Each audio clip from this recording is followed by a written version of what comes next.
ఓం శాంతి. ఈరోజు జనవరి 30వ తేదీ 2025. శ్రీబాబా వినిపించిన మురళి సారాంశము.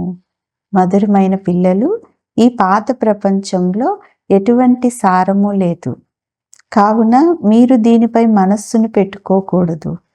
బాబా స్మృతి లేకపోతే శిక్షలు అనుభవించవలసి వస్తుంది అంటారు బాబా. ప్రశ్న: బాబా ఇచ్చే ముఖ్యమైన ఆజ్ఞ ఏమిటి? దాని ఉల్లంఘన ఎందుకు జరుగుతుంది?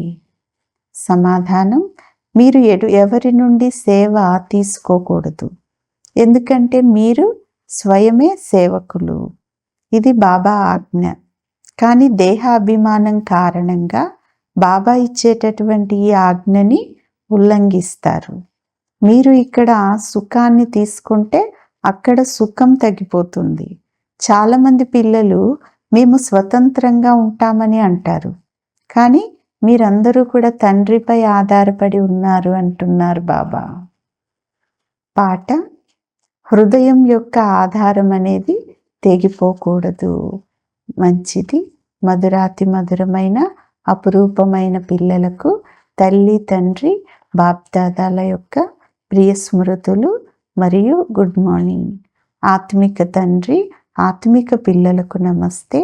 ఆత్మిక పిల్లలు ఆత్మిక తల్లి తండ్రికి ప్రియ స్మృతులు, గుడ్ మార్నింగ్ మరియు నమస్తే నమస్తే.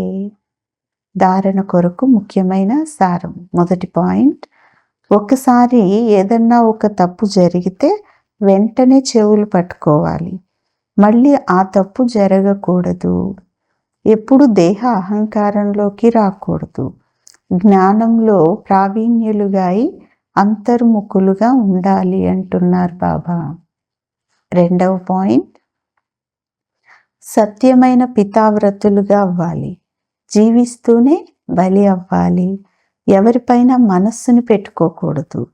తెలివి తక్కువ పని ఏది చేయకూడదు.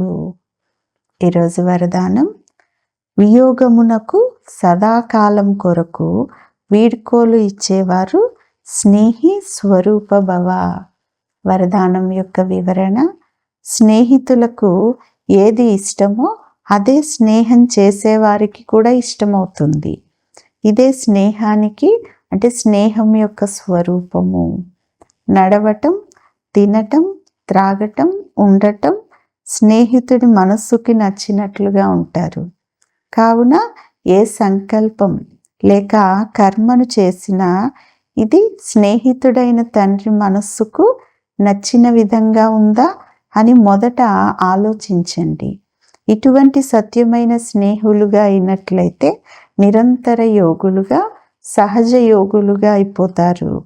ఒకవేళ స్నేహి స్వరూపమును సమాన స్వరూపంలోకి పరివర్తన చేసినట్లయితే అమరభవ అనే వరదానం కూడా లభించేస్తుంది. మరియు వియోగమునకు సదాకాలం కొరకు వీడ్కోలు కూడా లభించేస్తుంది అంటున్నారు బాబా. స్లోగన్: స్వభావమును ఈజీగా మరియు పురుషార్థమును అటెన్షన్ కలిగినదిగా తయారు చేయండి అంటారు బాబా. మంచిది. ఓం శాంతి.